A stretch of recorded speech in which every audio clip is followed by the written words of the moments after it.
할렐루야, 장별로 알아가는 성경 이야기 1189장, 출애굽기 24장, 언약 체결부터 시작해 보도록 하겠습니다. 지난주에 하나님께서 20장에서 시내산에서 말씀 10계명을 주시고 21장, 22장, 23장 시민법, 종해방, 그 다음에 살인사건, 손해배상, 그 다음에 3대 절기, 이 말씀을 주시면서 반드시 이제 이 말씀을 너희들에게 주었으니 이제 언약 계약을 하자, 언약 체결을 하자. 그래서 하나님께서 1세대들과 함께 계약하시는 언약 체결이고요. 신명기 29장에서는 2세대들과 함께 이 1세대들과 맺은 그 언약을 다시금 갱신하는 것을 하나님께서 갱신으로 말씀하고 있습니다. 오늘 24장 언약 체결은 1세대들과 함께 계약을 하는 언약 체결로 공식적인 언약 관계를 맺음으로 이스라엘은 하나님 나라와 백성과 그분의 뜻을 실현시키는 도구로 성별시키는 것을 오늘 24장을 통하여 우리가 알 수 있습니다. 언약 체결은 희생 제물의 피를 제단에 뿌리는 의식을 통해서 이루어지는데 이는 계약 위반 시에 피해 보증이 따를 것을 경고하고 있습니다. 더불어 새 언약의 중보자이신 예수 그리스도께서 흘리신 그 보혈을 의미하고 있습니다. 7절 성경을 가지고 계신 분은 함께 읽어보면 좋겠습니다. 7절에 언약서를 가져다가 백성에게 낭독하여 듣게 하니 그들이 이르되 여호와의 모든 말씀을 우리가 준행하리이다. 아멘. 출애굽기 20장 22절부터 23장 33절까지 그래서 출애굽기 21장이 종해방 살인사건 과실치사 22장 손해배상 23장 이 3대 절기 이 시민들에게 준 이 시민법을 이제 낭독할 때 백성들이 우리는 이 말씀을 다 이제 지키겠습니다. 하나님께서 주신 말씀 우리가 준행하고 하나님 말씀을 지키겠습니다. 이렇게 이제 대답을 했을 때 8절에 모세가 그 피를 가지고 백성에게 뿌리며 이르되 이는 여호와께서 이 모든 말씀에 대하여 너희와 세우신 언약의 피니라 라고 말씀하고 있습니다. 이 언약 위반 시 반드시 하나님께서 언약의 피라는 것은 너희들이 이 법도와 규례와 율례 이 지금 시민법을 어겼을 때 위반 시 반드시 하나님께서 피로 갚겠다고 말씀합니다. 그래서 계약 체결의 방법이 첫 번째는 제단과 계약을 체결한 자들에게 피를 뿌려요. 그래서 이 제단과 하나님과 백성들이 아멘 했잖아요. 그래서 피를 뿌리고 두 번째 함께 소금을 뿌리고 세 번째 희생 제물을 함께 먹고 네 번째 희생 짐승을 갈라놓은 사이로 지나가죠. 그래서 이 희생 짐승이 이제 이 계약 체결을 위해서 희생됐듯이 이 말씀 하나님께서 주신 이 말씀을 어기면 반드시 너희도 이렇게 피로 죽게 되어진다라고 1세대들과 함께 계약을 하시고 있습니다. 그리고 나서 하나님께서 다시금 모세를 이제 15절에서 다시금 시내산에 오르라고 말씀하세요. 왜냐하면 이제 하나님과 백성이 만나는 이 성막을 이제 하나님께서 지키기 위해서 이 성막 설계도를 이제 모세에게 주려고 다시금 시내산에 올라와라. 15절 모세가 산에 오름에 구름이 산을 가리며 모세는 구름 속으로 들어가서 산 위에 올랐으며 모세가 40일 40야를 산에 있으니라. 십계명을 받을 때처럼 이제 40일 40야를 산에 있으면서 성막 설계도를 받고 내려와요. 그래서 25장이 언약궤 떡상 금등대 그래서 언떡금 어떻게 성막을 지을 것이고 언약궤는 어떻게 지으며 떡상과 금등대는 어떻게 지을 것인지 하나님께서 모세에게 자세히 말씀해 주고 있지요. 성막은 백성들이 하나님과 제사 드리는 가운데 그분과 교제하는 곳이 성막입니다. 언약궤는 하나님의 임재의 증거로서 신성시 되었던 성물이고요. 하나님께 바치는 떡을 놓아두었던 상에 있는 그 진설병은 12개의 떡으로 이스라엘의 12지파를 상징합니다.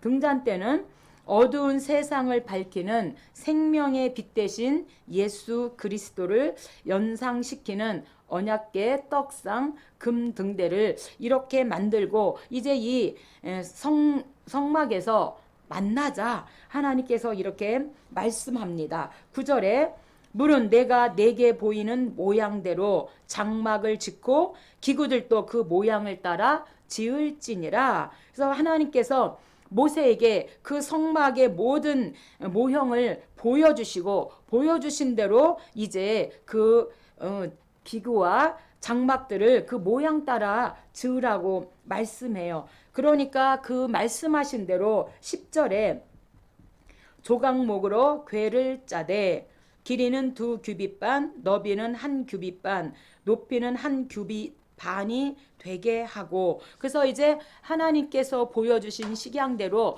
언약궤를 짜고 있습니다. 이 언약궤는 지성소에 있잖아요. 그래서 하나님의 그 임재를 상징하고요. 이 언약궤를 짤 때에 바로 반드시 조각목으로 하라는 거예요. 이 조각목은 히브리어로 슈팀인데 아카시아 나무입니다. 이 나무는 건조한 지역에서 무성하게 자라고 6, 7m까지 그렇게 성장하고 자란다고 합니다.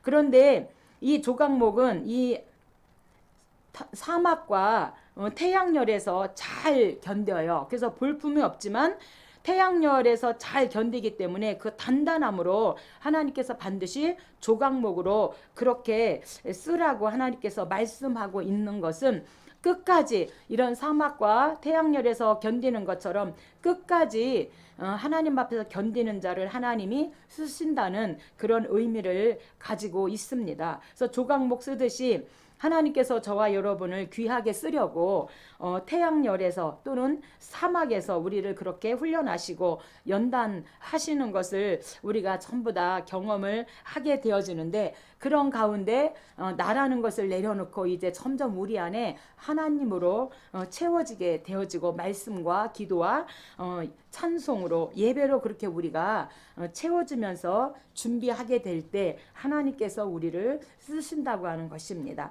23절에 하나님께서 떡상을 만들라고 하시죠. 너는 조각목으로 상을 만들되 길이는 2규빗 반, 너비는 1규빗 반이 되게 하고 상 위에 진설병을 두어 항상 내 앞에 있게 할지니라. 하나님께서 이제 언약궤를 만들고 그 다음에는 이제 조각목으로 상을 만드는데 떡상을 만들라고 하세요. 이 떡상은 진설병 12개, 그래서 12지파를 상징합니다. 6개, 6개 이렇게 12개를 놓지요. 그래서 문자적으로는 얼굴의 떡으로 곧 하나님 면전에 차려놓은 떡을 의미하고 있습니다.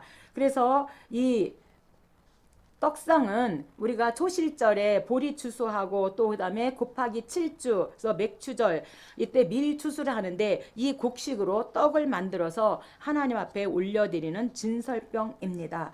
하나님께서 31절에 이제 언떡금, 금 등잔대를 만들어서 불을 켜라고 말씀하는데 31절 순금으로 등잔대를 쳐 만들되 그 밑판과 줄기와 잔과 꽃받침과 꽃을 한 덩어리로 연결하고 등잔 7을 만들어 그 위에 두어 앞을 비추게 하며, 그래서 하나님께서는 이 금 등잔대는 어두운 세상을 밝히는 생명의 빛 대신 예수 그리스도를 상징하고 있습니다. 뿐만 아니라 이 수장절 7월 15일 대추수 때 이 감람류로 이 불을 켜서 이제 하나님 앞에 올려 드리고요. 이 정금은요 24K잖아요. 24번 풀무불에서 연단하여서 이렇게 정금이 되었을 때 하나님이 쓰시듯이 저와 여러분도 이렇게 24번 이렇게 불 속에 넣었다 뺐다 이렇게 훈련하시고 오직 하나님만 바라보고 나갈 때 하나님께서 우리를 사용하시는 것을 우리가 알아가게 되어집니다. 26장입니다. 하나님께서 언약궤 떡상 금등대를 만들고 그 다음에는 이제 휘장을 만들라고 말씀하고 있습니다. 그래서 성소와 지성소를 구분하는 휘장을 만들어라 이렇게 하나님이 말씀하지요. 성막의 특징은 이동하기 쉬운 것으로 하나님이 한 곳에만 머무는 것이 아니라 백성들과 함께 움직이며 역사하시는 분이심을 나타내 주고 계시는데 지성소는 1년에 단 한 번 대제사장이 들어가서 온 백성의 죄를 속하는 제사를 드릴 수 있는 곳이기 때문에 성소와 지성소를 구별하도록 휘장을 하나님께서 만드시라고 말씀합니다.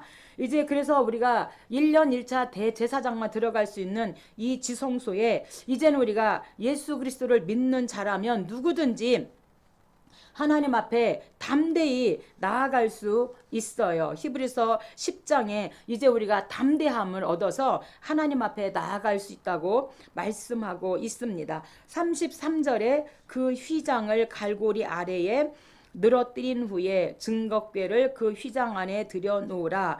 그 휘장이 너희를 위하여 성소와 지성소를 구분하리라. 아멘. 성소와 지성소를 구분하기 위해서 하나님께서 휘장을 만들어서 분리하라고 말씀하고 있습니다. 그런데 이 휘장이 얼마나 든든한지 황소 10마리가 양쪽으로 잡아 당길 때 이 휘장이 비로소 찢어지는 그런 단단함을 가지고 있다고 말하고 있습니다. 근데 이렇게 단단한 휘장이 마태복음 27장 51절에 예수님이 십자가 지실 때 이 휘장이 찢어져서 위로부터 아래까지 찢어져 둘이 되고 땅이 진동하며 바위가 터지고 이렇게 예수 그리스도가 이제 사망을 정복하셨음을 의미하는데 사망을 정복할 때 이 휘장이 위로부터 아래까지 찢어져서 둘이 된 것을 우리가 말씀을 통해서 알 수가 있습니다.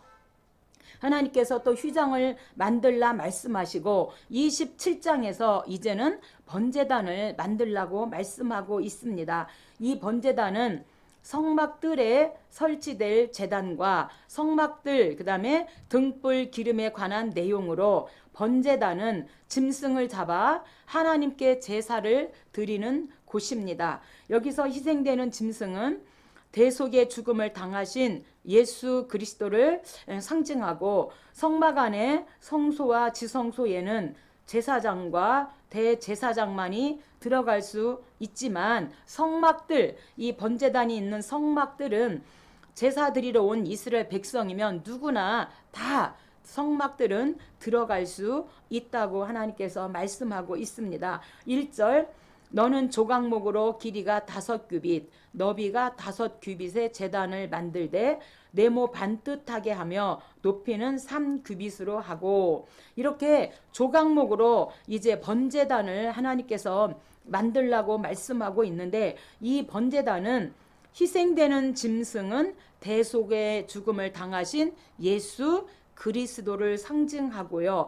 이 조각목은 사막과 태영열에서 견디는 아카시아 나무로서 볼품없지만 단단함으로 쓰여지는 것처럼 끝까지 견디는 자는 하나님이 저와 여러분도 쓰신다는 것을 이 조각목을 통해서 말씀해 주고 있습니다. 그래서 이 조각목 볼품없어요. 그러나 태양열과 사막에서 견디는 이 조각목을 하나님이 쓰시는 것처럼 오늘 저와 여러분도 귀하게 쓰시려고 우리를 훈련하시고 연단하시는 줄 믿습니다. 그 다음에 하나님께서 28장에서 이제 제사장이 하나님 전에 들어가서 제사할 때 입을 수 있는 제사장 옷을 만들라고 하나님께서 말씀하십니다. 그래서 제사장 의복에 관한 규정으로 제사장의 옷은 흉패와 에봇, 겉옷, 반포 속옷, 관, 띠, 그리고 성패로 구성되어 있습니다.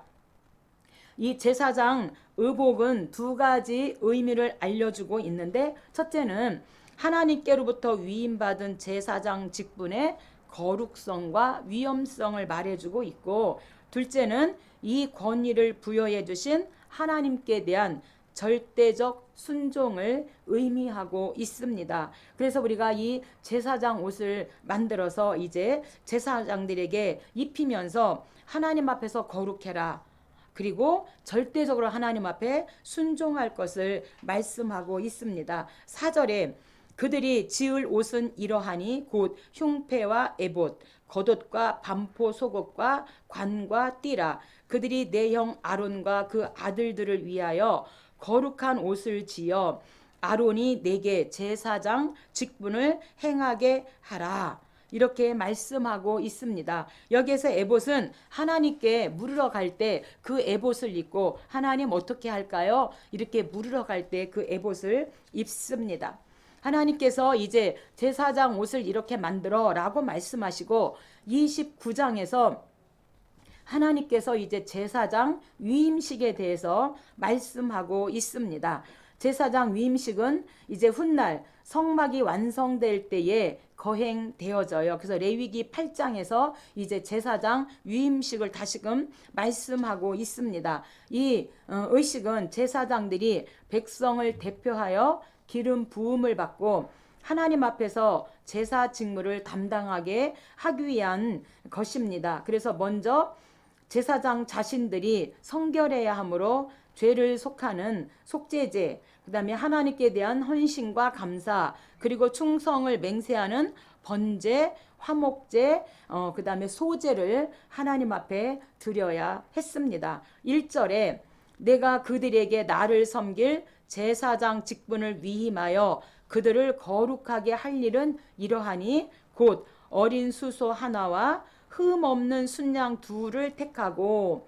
그래서 이제 제사장 위임식을 이제 레위기 8장에서 할 때에 흔들어서 위임식을 하는데, 흔들어서 하는 것은 요제라고 말하고 있거든요. 그래서 요제로 흔들어서 그렇게 위임식을 하라고 말씀하고, 제사장의 직분은 이제 제사장직을 위임하기 위한 의식은 성수의 입구에서 거행되어지고요. 어떤 학자들은 이제 머리에 기름을 붓는 의식은 대제사장에게만 해당되는 것이라고 말하지만, 아론의 아들들도 기름 부음을 받은 것을 28장 41절에서 말씀하고 있습니다. 20절에 너는 그 순양을 잡고 그것의 피를 가져다가 아론의 오른쪽 깃뿌리에 바르고 그 오른쪽 엄지와 그 오른발 엄지에 바르고 그 피를 제단에 뿌리고, 이렇게 말씀하고 있습니다. 왜 하나님께서 피를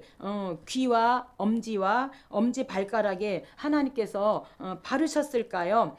피를 바르신 이유가 있습니다. 오른쪽 깃뿌리에 이제 하나님께서 피를 바르신 이유는 제사장들이 하나님 목소리만 청종하고 하나님 앞에 순종해야 한다는 거예요. 그래서 오른쪽 깃뿌리에 피를 발라주셨고요. 또 오른쪽 엄지 손가락에 피를 발라주신 것은 성결한 성직 임무를 거룩한 손으로 감당하라는 거. 다른 거 하지 말고 그 거룩한 성직 임무를 거룩한 손으로 그렇게 감당하라고 오른손 엄지에 피를 발라주셨고요. 오른발 엄지 발가락에 피를 발라주신 것은 성결한 처소에만 발걸음을 옮기라고, 하나님께서 오른쪽 깃뿌리, 오른쪽 엄지손가락, 오른발 엄지 발가락에 이렇게 피를 발라주셨습니다. 오늘 저와 여러분, 하나님께서 저와 여러분 많은 제사장으로 삼으셨어요. 그래서 오늘 저와 여러분도 이렇게 오른쪽 깃뿌리와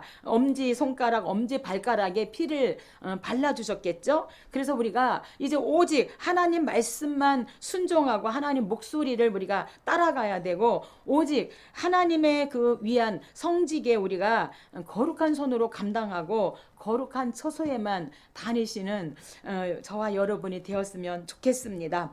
30장에 하나님께서 이제 물두멍을 만들라고 말씀하고 있습니다. 분향과 이 물두멍은 하나님께 나아가는 자는 물과 성령으로 거듭나야 함을 상징하고 있습니다. 뿐만 아니라 11절로 16절에는 속전 법규에 대해서 말씀하고 있는데, 언약 백성은 하나님의 은혜에 감사해야 함을 가르쳐 주고 있습니다. 그래서 이 속전 법규는 부자든 가난한 사람이든 똑같은 액수의 속전을 바쳐야 하는 것은 모든 사람이 하나님 앞에서 동등한 인격 책임을 일깨워 주고 있습니다.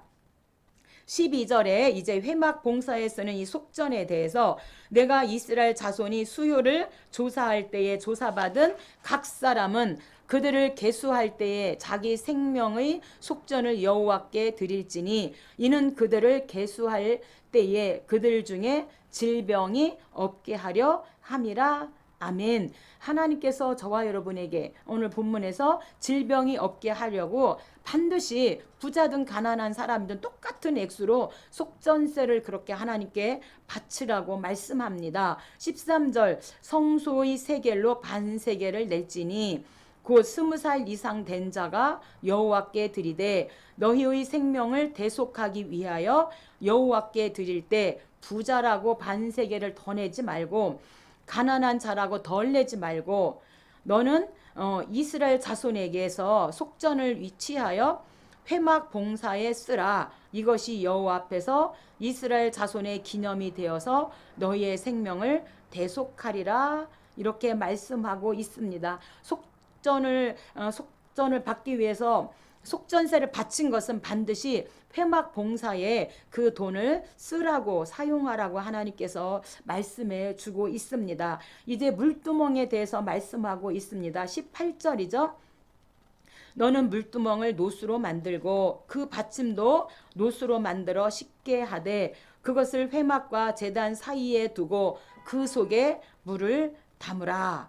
아멘. 그래서 반드시 이제 물두멍을 노수로 만들어서 19절에 아론과 그의 아들들이 그 물두멍에서 수족을 씻어라. 이렇게 하나님께서 말씀하고 그들이 회막에 들어갈 때에 물로 씻어 죽기를 면할 것이요 제단에 가까이 가서 그 직분을 행하여 여호와 앞에 화제를 살 때에도 그리 할지니라. 그래서 반드시 물두멍에 수족을 씻어서 하나님 앞에 나아갈 때 죽기를 면하라고 말씀합니다. 21절에 이와 같이 그들이 그 수족을 씻어 죽기를 면할지니 이는 그와 그의 자손이 대대로 영원히 지킬 규례니라 라고 말씀합니다. 이 물두멍은요 하나님께 나아가는 자는 반드시 물과 성령으로 거듭나야 함을 상징하고 있습니다. 이렇게 하나님께서 성막에 이제 설계도를 보여주시고 나서 이제 이 성막을 지을 기술자를 임명하라고 31장에서 하나님께서 말씀하고 있습니다. 31장 성막과 기구 제작에 관한 지침을 주신 하나님은 그 모든 것을 직접 제작해야 할 책임자까지 이제 친히 하나님께서 지명해 주십니다. 하나님은 이들을 성령 충만케 하여 이제 소임을 완성할 수 있도록 하나님께서 해 주시는데 하나님은 안식일 법규를 주셨고 또한 이제 성막 제작보다도 하나님과의 그 언약을 준수하는 것이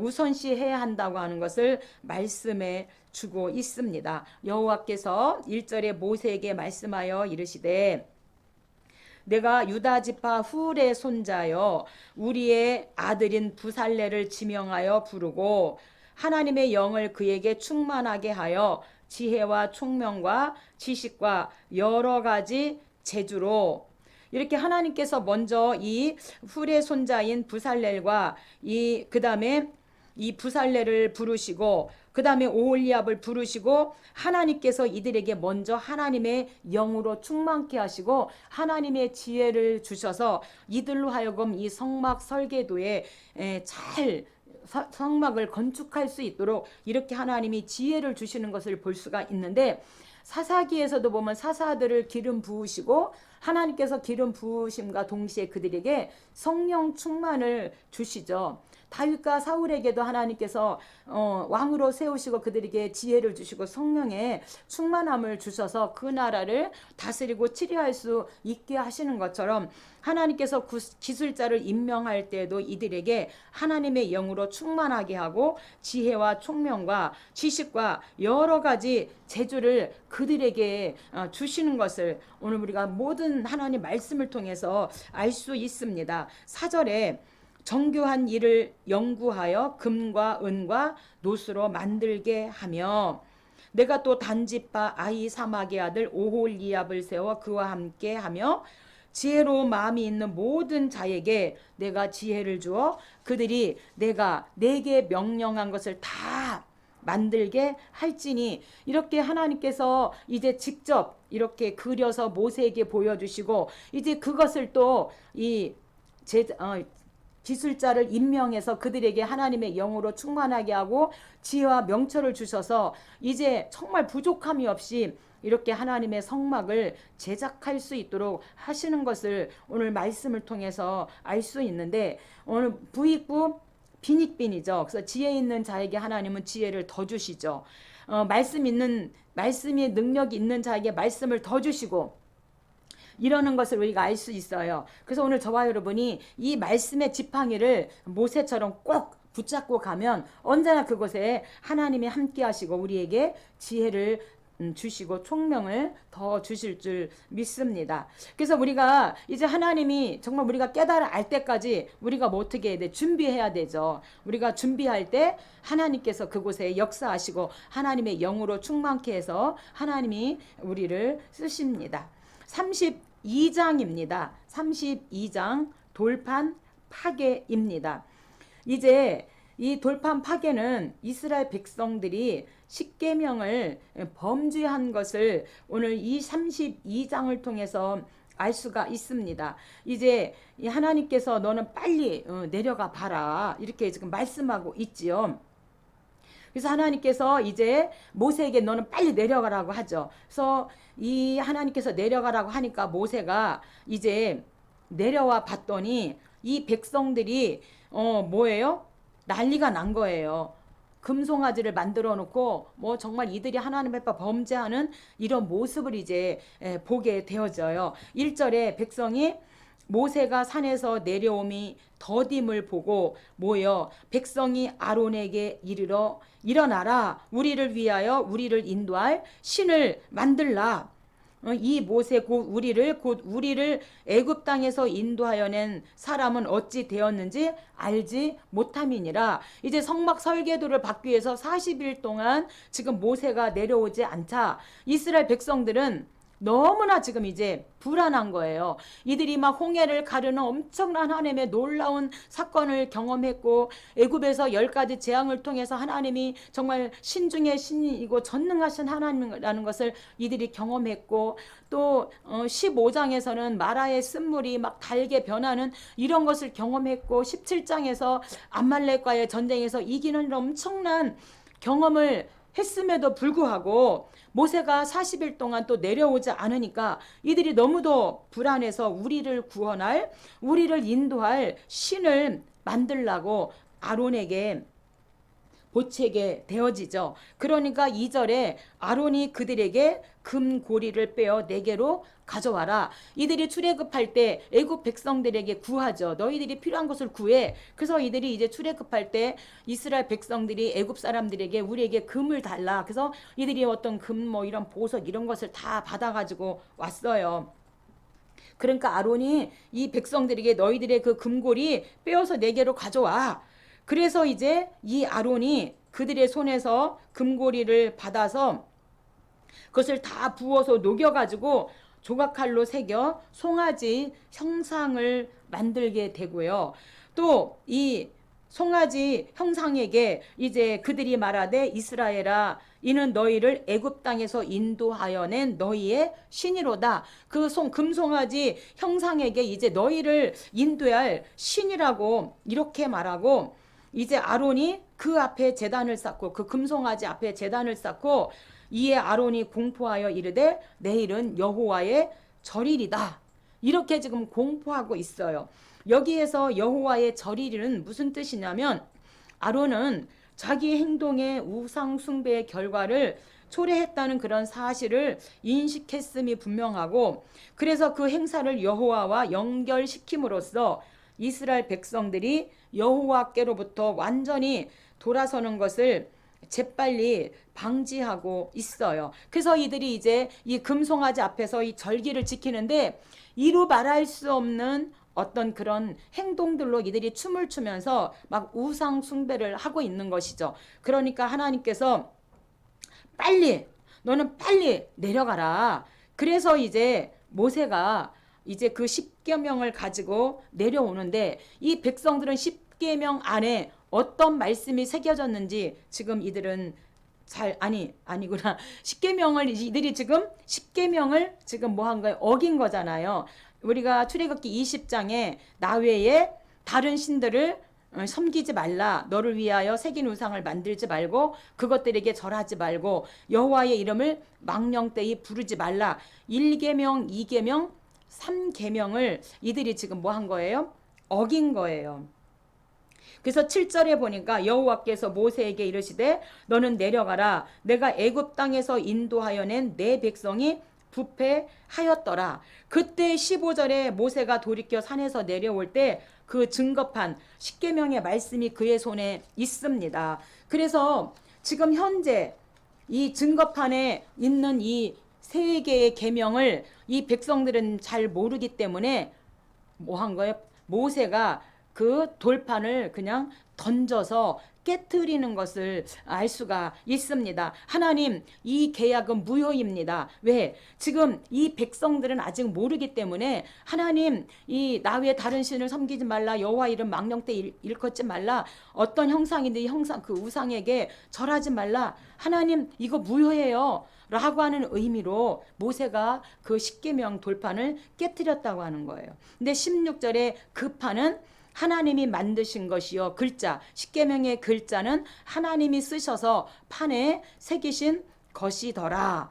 그래서 이제 이 모세가 전에 이제 진에 그 가까이 와서 보니까 그 송아지와 그 춤추는 것들을 보고 크게 노하여서 그 손에서 그 판들을 산 아래로 던져 깨트리는 것은 하나님 이 십계명의 3계명 인주는 아닙니다. 이미 이 계약은 파괴되었습니다. 라고 하는 그런 의미로 모세가 그 돌판을 파괴하고 던졌다고 하는 거예요. 왜? 아직 백성들에게는 알려지지 않았는데 그것이 알려지면은 이 백성들이 다 죽게 될까봐 이미 모세가 그렇게 던졌다고 하는 것입니다. 여기에서 이제 19절에서 그 춤추는 것들을 보고 크게 노하여 여기에서 춤을 추고 있었다고 하는 것은 금송아지 아래에서 이들이 질탕하게 먹고 마시면서 음란한 춤과 그런 고성방가를 질러대는 방자한 그런 모습을 방자하고 있습니다.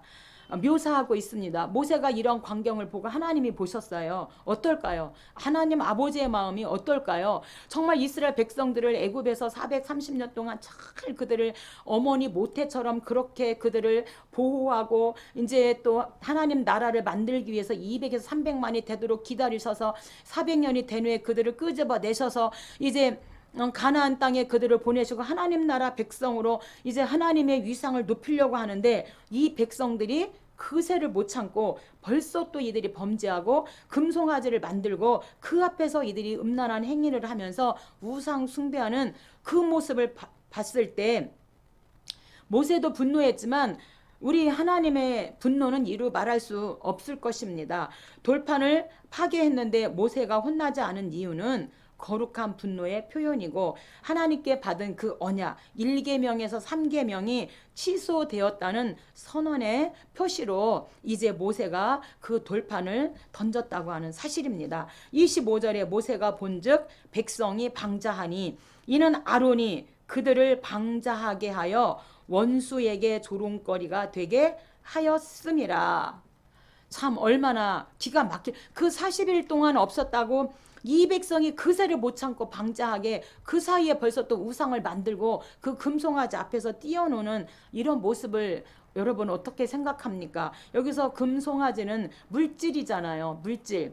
그래서 우리가 다 이 물질의 신에 우리가 다 지금 저와 여러분, 저는 다 좀 그런 것 같아요. 이렇게 다 돈을 좋아하고 돈을 사랑해요. 그래서 돈을 다 사랑하지 일만하게 뿌리라고 말씀하고 있는데, 이렇게 해서 이 이스라엘 그 애굽 백성들이 나일강에서, 이 나일강이 피로 변하는 것도, 이 나일강이 항상 뭐예요?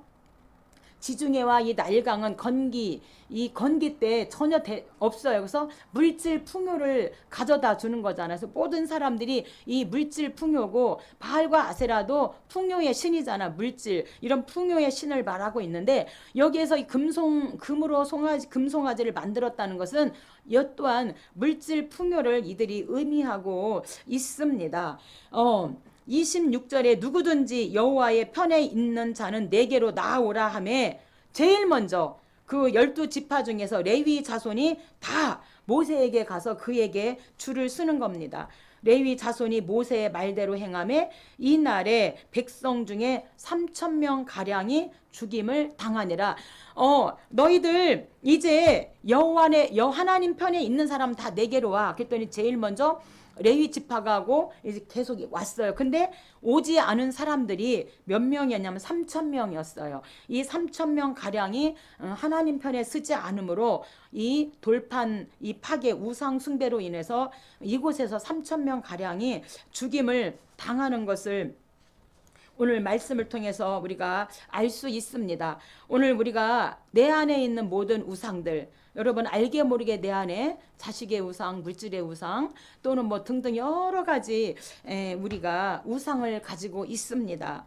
나도 모르게. 그런데 내 안에 있는 모든 이런 우상들은 다 깨뜨리고, 다 우상은 내 안에서 죽여야 하는 겁니다. 그래서 하나님께서 우상은 반드시 다 죽이고 진멸하라고 말씀하시고, 그것이 아내이든 자식이든 누구이든 간에 우상 숭배하는 자는 다 진멸하라고 하나님께서 말씀하고 있어요. 그런데 우리가 여로보암, 그러니까 열왕기상 12장이 이제 분열 왕국이죠. 그래서 남유다와 북이스라엘로 이렇게 나눠지게 되어지는데, 북이스라엘의 이제 10지파, 남유다는 2지파를 가지고 있어요. 근데 북이스라엘의 왕을 여로보암으로 이제 왕을 세워요. 근데 남유다 예루살렘에 하나님의 성전이 있어요. 북이스라엘은 예루살렘 성전이 없기 때문에 이 여로보암 왕이 생각해 보니까 반드시 하나님께서 오늘 출애굽기 23장에서 3대 절기를, 무슨 일이 3대 절기는 다 지키라고 말씀했는데, 이제 이 3대 절기 때 북이스라엘 백성들이 이 절기를 지키러 남유다 예루살렘에 갔다가 이들이 돌아오지 않으면 어떻게 될까? 이렇게 여로보암 왕이 불안한 생각을 이제 하게 되어지면서, 이 여로보암이 베델에 금송아지 하나, 단에 금송아지 하나를 딱 만들어서 세워놓고, 너희는 3대 절기 때 예루살렘으로 가지 말고 이 베델에서, 단에서 너희는 절기를 지켜라. 그리고 절기 날짜를 7월 15일 수장절을 8월 15일로 절기 날짜를 바꾸고, 일반 백성도 제가 제사장 할게요 그러면 일반 백성을, 레위 지파가 해야 되는데 일반 백성을 또 제사장으로 삼아요. 이렇게 하나님의 뜻을 어기면서 북이스라엘 여로보암이 왕이 되면서 이렇게 금송아지를 세우는 엄청난 범죄를 저질러요. 그래서 북이스라엘은 여로보암 일대 때부터 이들이 금송아지 사건으로 우상 숭배로 시작하는 것을 우리가 하나님 말씀을 통해서 알 수 있는데, 오늘 우리가 이렇게 금송아지 물질을 따라가게 되어지면 결국엔 그래서 북이스라엘이 멸망하게 되고 아수르의 포로로 잡혀가게 되어지잖아요. 그래서 오늘 저와 여러분들 내 안에 있는 우상이 무엇인지 한번 생각해보고 다 죽이고 쫓아내었으면 좋겠습니다. 이 사건 때문에 이제 모세가 다시금 하나님 앞에서 중보하며 하나님 앞에 이 백성을 불쌍히 여겨달라고 중보 기도를 합니다. 우리가 창세기 18장에서도 아브라함이 조카 롯을 구원하기 위해서 하나님 앞에 중보하며 기도하잖아요. 하나님, 소돔과 고모라에 50명이 있다면요, 45명, 40명, 30명, 20명, 하나님 10명 있으면요, 이렇게 하나님 앞에 저리저리 마음을 절여가며 그 롯의 가정을 구원하기 위해서 중보하고 기도한 것처럼 오늘 33장에서 모세도 이 백성을 구원하기 위해서, 이 백성을 살리기 위해서 하나님 앞에 끈질기게 중보하며 하나님 앞에 기도하는 모세의 모습을 오늘 보게 되어지고, 오늘 우리의 가정에서도 우리의 남편이, 우리의 자녀가 예수를 잘 믿지 않으면 어떻게 합니까? 하나님, 저는 항상 이 아들을 불쌍히 여겨주세요. 하나님, 이 아들을 어떻게 합니까? 이 아들을 불쌍히 여겨주세요. 늘 그 아들을 위해서 제가 중보하며 기도하게 되어져요. 어려서는 정말 엄마 따라서 엄마의 믿음으로 교회를 잘 나가고 신앙생활을 잘했는데 크니까 이렇게 잘 따라오지 않아요. 그래서 정말 항상 그 아들을 위해서 중보하며 기도하게 되어지는데 여러분들도 저와 비슷할 거라고 생각을 합니다. 오늘 모세도 이렇게 이 백성들을 위해서 하나님 앞에 다시금 끈질긴 중보 기도를 하면서 이 백성들을 불쌍히 여겨달라고, 하나님 어떻게 하겠느냐고, 하나님 이 백성을 좀 용서해달라고 하나님 앞에 그렇게 대신 회개하며 용서를 빌고 있습니다. 그래서 하나님께서 마침내 그들과의 동행을 약속하시는 내용으로, 첫째, 하나님은 비록 죄인일지라도 돌이켜 살기를 원하시면 하나님께서 그들을 용서해 주신다는 거예요. 에스겔 33장 11절에 보니까 나는 악인이 죽는 것을 기뻐하지 아니하고 악인이 그의 길에서 돌이켜 떠나 사는 것을 기뻐하노라. 이스라엘 족속아 돌이키라고 이제 에스겔은 2차 포로 때 잡혀갔잖아요. 그래서 이 포로기에서 그렇게 대신하여 기도하고 있는 것을 알 수가 있습니다. 그래서 우리 하나님은요, 악인이 죽는 것을 기뻐하지 않고요, 그 악인이라도 회개하고 하나님 앞에 돌이키는 것을 원하는 것처럼 오늘 본문에서 이제 모세의 그 중재로 인하여 이 백성들이 회개하는 것을 하나님이 기뻐하셨다는 거예요.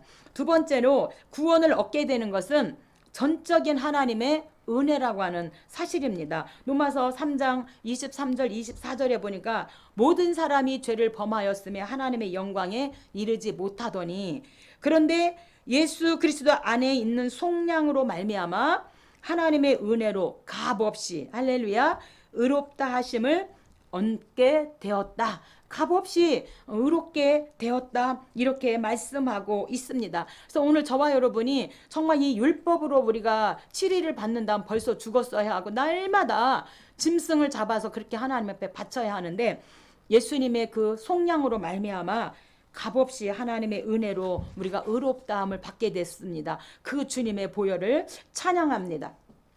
9절에 모세가 회막에 들어갈 때에 구름 기둥이 내려 회막문에 서며 여호와께서 모세와 말씀하시니 모든 백성이 회막문에 구름 기둥이 서 있는 것을 보고 다 일어나서 각기 장막문에 서서 예배하며 이제 하나님께로 돌아와서 다시금 그들이 회개하고 하나님 앞에 예배 드릴 때에 이제 13절 내가 참으로 주의 목전에 은총을 입었사오면 원하건대 주의 길을 내게 보이사 내게 주를 알리시고 나로 주의 목전에 은총을 입게 하시며 이 족속을 주의 백성으로 여겨 달라고 하나님 앞에 그렇게 무릎 꿇어 기도하고 있습니다. 여기에서 이 족속을 주의 백성으로 여겨주세요 라고 하는 의미는 예수님 하나님 생각해 보세요. 생각해 보세요. 이 나라는 하나님의 백성입니다. 이 백성은 하나님의 백성입니다.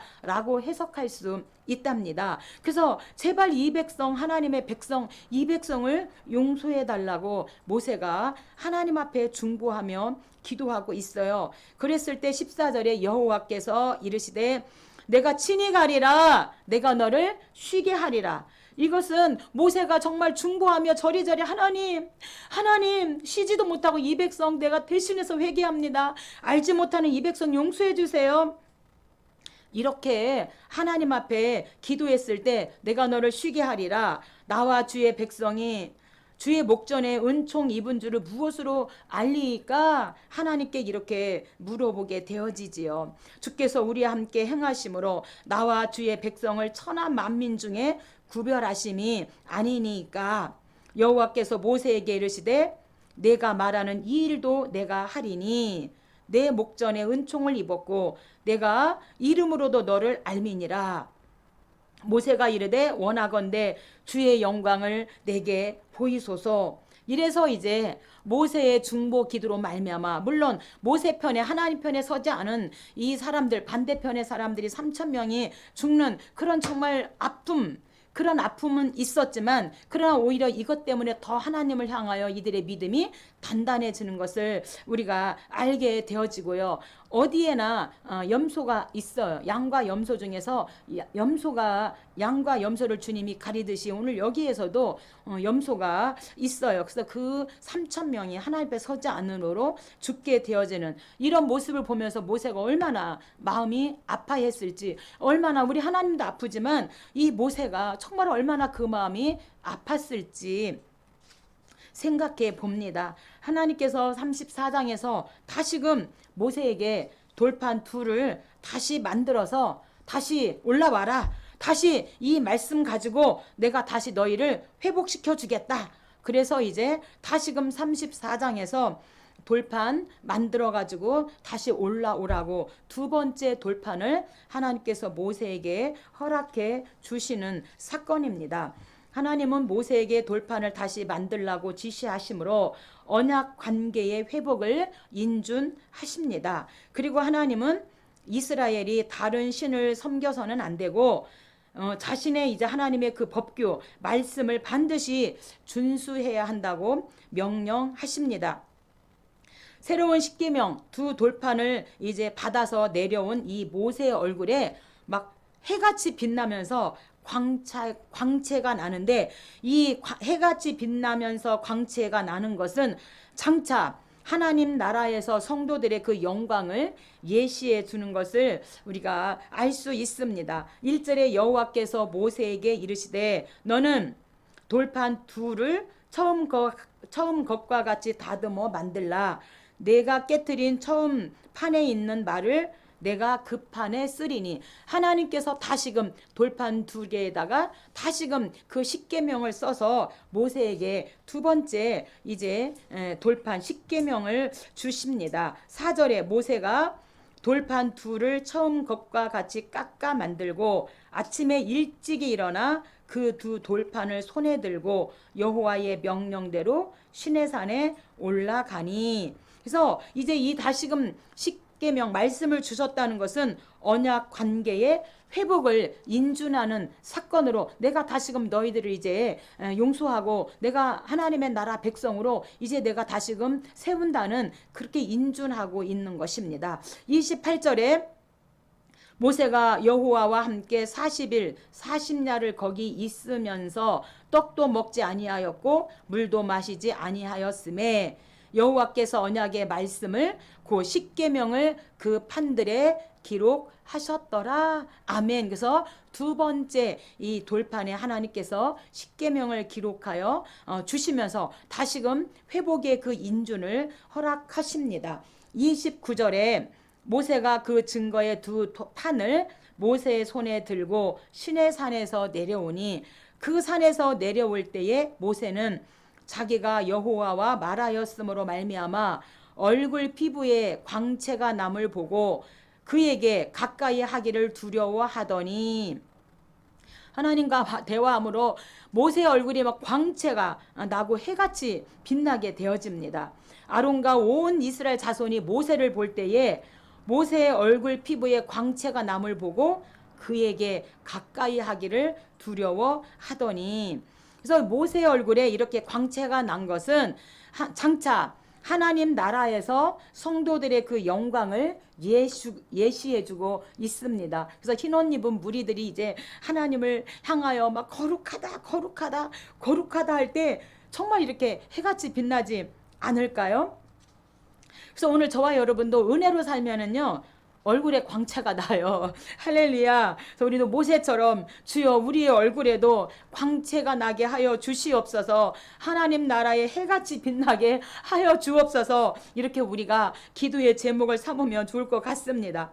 33절입니다. 모세가 그들에게 말하기를 마치고 수건으로 자기 얼굴을 가렸더라. 그러나 모세가 여호와 앞에 들어가서 함께 말할 때에는 나오기까지 수건을 벗고 있다가 이스라엘 자손이 모세의 얼굴에 광채를 보므로 모세가 여호와와 함께 말하러 들어가서는 다시 수건으로 자기 얼굴을 가렸더라. 이렇게 말씀하고 있습니다. 이제 이 모세의 빛나는 이 광채를 보고서 이제 35장에서 이제 성막을 건립할 때 필요한 물질들을 모세의 그 얼굴, 빛난 그 얼굴을 보고 너도 나도 이제 성막 건립에 필요한 물질들을 막 넘치도록 가져오는 것을 우리가 35장을 통해서 알 수 있습니다.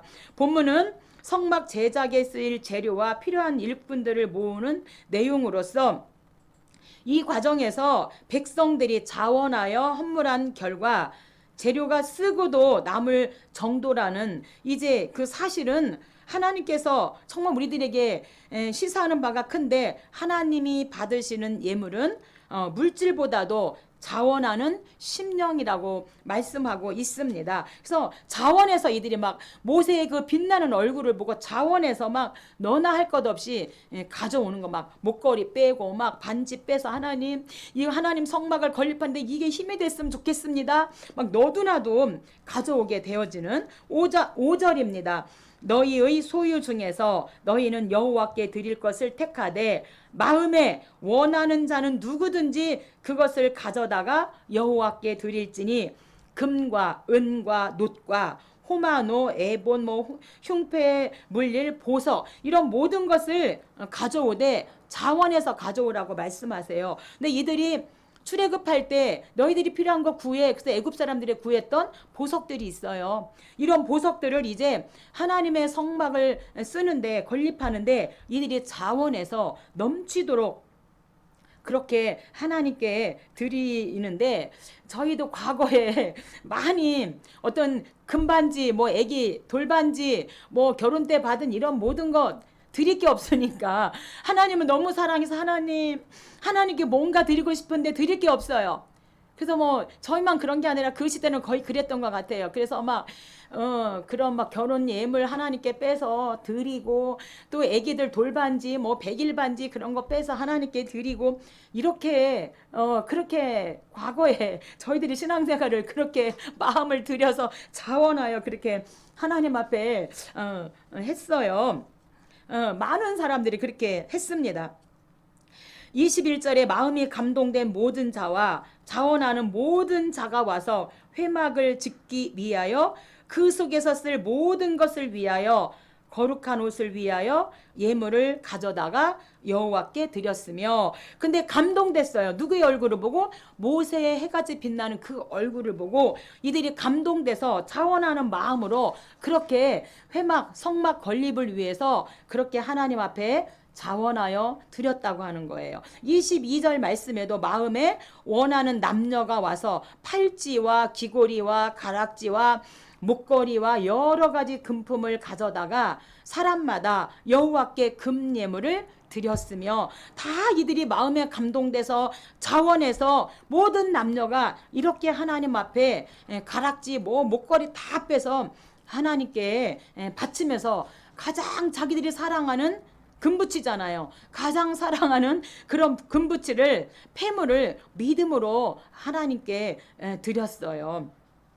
그것은요, 모세의 그런 빛난 얼굴의 광채를 보고 그렇게 하나님께 드림으로 말미암아 이제 성막을 건축하는데 부족함이 없고 쓰고 남는 아주 놀라운 역사가 일어나게 되어졌습니다. 36장 이제 이들이 감동돼서 자원에서 바친 이런 물질들을 가지고 이제 36장 건축을 시작합니다.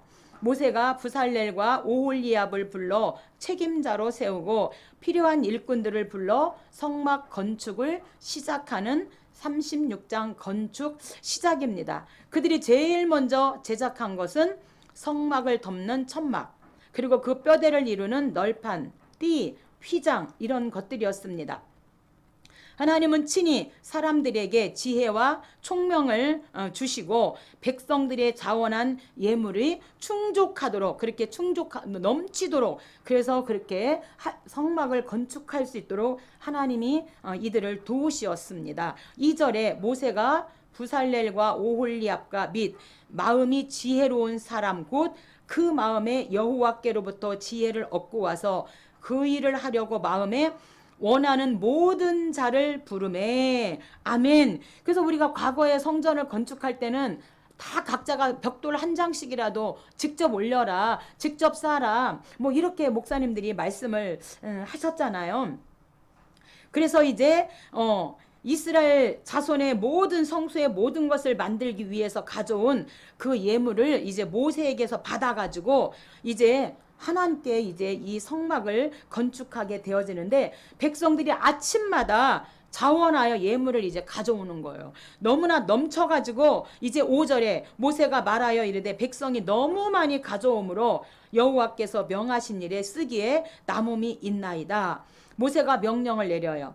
그들이 진중에 공포하여 이르되 남녀를 막론하고 성소에 드릴 예물을 다시 만들지 말라 하매 백성이 가져오기를 그치니. 아멘. 이렇게 성막을 건립하는데 넘치도록 하나님께서 이렇게 일을 하셔서 넉넉하여 이제 모든 재료가 넉넉해서 성막을 건축하는데 부족함이 없고 오히려 남는 역사가 있었다고 하는 사실입니다. 이렇게 해서 25장에서 언떡금, 언약궤 떡상, 금등대를 만들어라. 근데 이제 31장에서 기술자를 임명했고요. 그래서 36장에서 이제 기술자 건축을 시작해요. 그래서 이제 37장이 제일 먼저 언약궤 떡상, 금등대, 25장에서 말씀하신 그 언떡금이 완성되어집니다. 성막 안에 설치할 언약궤 떡상, 대접, 숟가락, 순금 등잔대, 분향단을 제작한 것에 대한 기록으로 이제 하나님의 지시대로 다 제작되었음을 강조하고 있습니다. 그래서 하나님과 백성 간의 영적 교제 역시 하나님이 원하시고 기뻐하시는 대로 이루어져야 함을 말씀해주고 있습니다. 아무리 내가 좋아도 내가 좋은 대로 해서는 안 되고 하나님이 이르는 대로, 하나님이 좋으신 대로 우리가 이렇게 해야 돼요. 근데 우리가 하나님의 일을 할 때 때로는 야 이렇게 하면 좋겠다, 하나님께 묻지 않고, 그래서 마치 이런 것 같아요.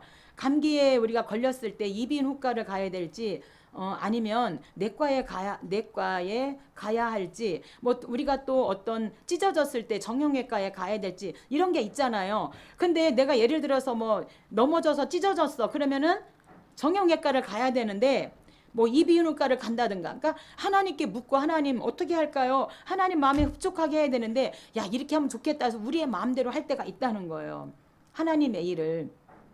근데 항상 이제 하나님이 원하시고 기뻐하는 대로 그렇게 이루어져야 되지, 내가 좋은 대로 내가 원하는 대로 되어서는 안 된다는 것을 우리들에게도 말씀해 주고 있습니다. 1절에 부살렐이 조각목으로 언약궤를 만들었으니 길이가 2규빗 반, 너비가 1규빗 반, 높이가 반 규빗 반이며. 그래서 이제 언약궤를 하나님 만든라고 한 대로 만드시고 10절에 이제 떡상을 만들죠. 그가 또 조각목으로 상을 만들었으니 길이가 2규빗 반, 너비가 1규빗 반, 높이가 1규빗 반이 되게 하고, 이래서 떡상을 만들어요. 이 떡상은 우리가 초실절부터 77절, 그래서 이제 보리와 밀주스로 하나님 앞에 떡을 만들어 드리는 떡상이고, 6개씩 2줄 12개 12지파를 상징하죠. 17절 그가 또 순금으로 등잔대를 만들되 그것을 쳐서 만들었으니 그 밑판과 줄기와 잔과 꽃받침과 꽃이 그것과 한 덩이가 되었고, 그래서 또 이 등잔 금 등대도 만들라고 한 대로 이렇게 완성을 했다고 하는 것입니다. 그래서 언덕금 완성입니다.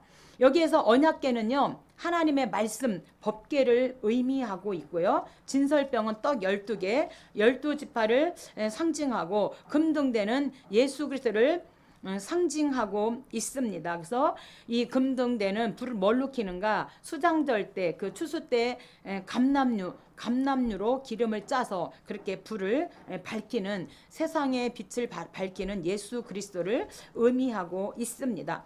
38장 이제 하나님께서 번제단 27장에서 번제단 이렇게 만들어 그 번제단을 이제 38장에서 완성시켜요. 기술자들에 의해서. 그래서 성막들에 설치될 번제단과 물두멍, 성막들을 둘러칠 세마포 포장을 제작한 내용이 기록되어 있다.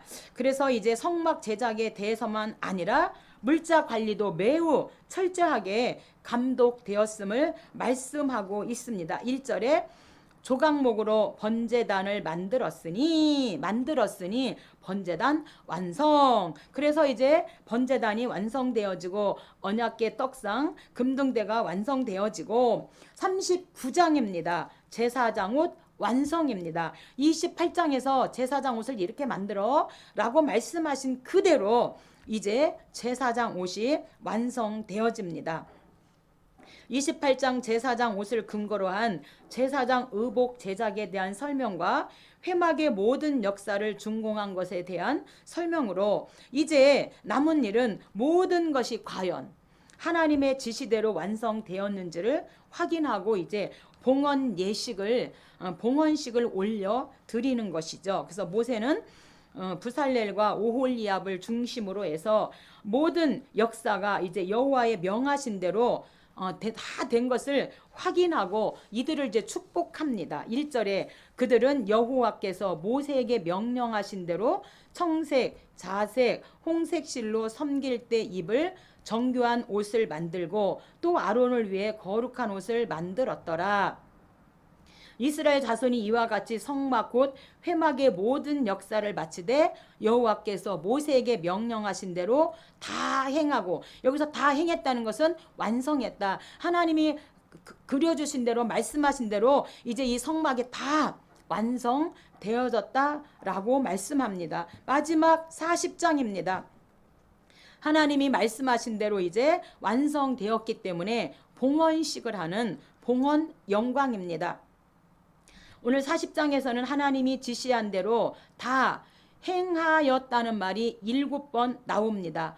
다 아시는 것처럼 7은 완전수죠. 그래서 완전수로 성막 제작이 하나님이 말씀하신 대로 완료되었음을 강조하고 있습니다. 성막이 봉헌되자 하나님의 영광이 나타나는 구름이 성막에 가득하였고요. 이후 구름 기둥은 이스라엘의 앞길을 인도하게 되어집니다. 이것은 하나님이 이제 앞으로 이스라엘의 그 발걸음을 인도하실 것이라고 하는 것을 나타내 보여주십니다. 17절 둘째 해 첫째 달 그달 초하루에 성막을 세우니라. 아멘. 여기서 둘째 달 그달 초하루 출애굽한 지 딱 1년이 되는 날이에요. 둘째 해 그달 초하루. 그래서 6월절. 그래서 6월절이 1월 14일인데 바로 만 1년이 되는 1월 1일 날 이들이 이제 하나님 앞에 봉헌식을 올려 드리게 되어져요. 그래서 절대로 너희들은 그 6월절 그것을 잃어버리면 안 된다.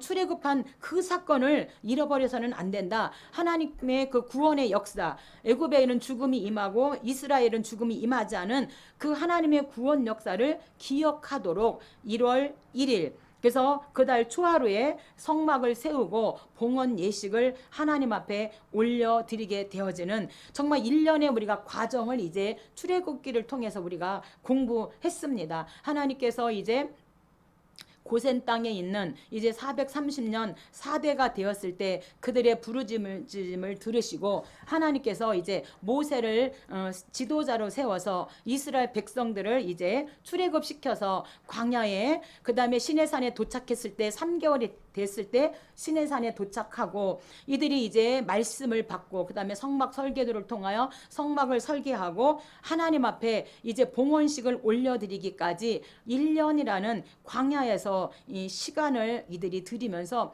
날마다 하나님께서 만나와 메추라기로 이들을 먹이시잖아요. 만나를 이틀치 기차 타고 이틀치 걷어오면 썩고 냄새가 나서 하루하루만 살아갈 수 있도록 하나님이 이들을 구름 기둥과 불 기둥으로 인도하시는 하나님의 놀라운 구원의 역사를 우리가 알게 되었습니다. 뿐만 아니라 하나님이 이스라엘 백성도 이렇게 인도하시지만 우리 개인적으로 우리 나 하나하나 우리 개인도 하나님이 우리를 구름 기둥과 불 기둥으로 이렇게 날마다 일용할 양식을 주면서 만나와 메추라기로 우리를 인도하신다고 하는 그런 우리가 신앙의 간증과 신앙의 고백을 자신 있게 하나님 앞에 드릴 수 있고 하나님은 살아계신 분이고 전능하신 분이라는 것을 저는 자신 있게 고백하고 그 하나님을 찬양합니다. 34절에 구름이 회막에 덮이고 여호와의 영광이 성막에 충만하였으며 모세가 회막에 들어갈 수 없었으니 이는 구름이 회막 위에 덮이고 여호와의 영광이 성막에 충만함이었으며 라고 말씀하고 있습니다. 우리가 벌써 66권 창세기 출애굽기가 끝났어요. 이제 성막을 이제 봉헌했기 때문에 이 성막에서 어떻게 하나님을 만나는가가 레위기예요.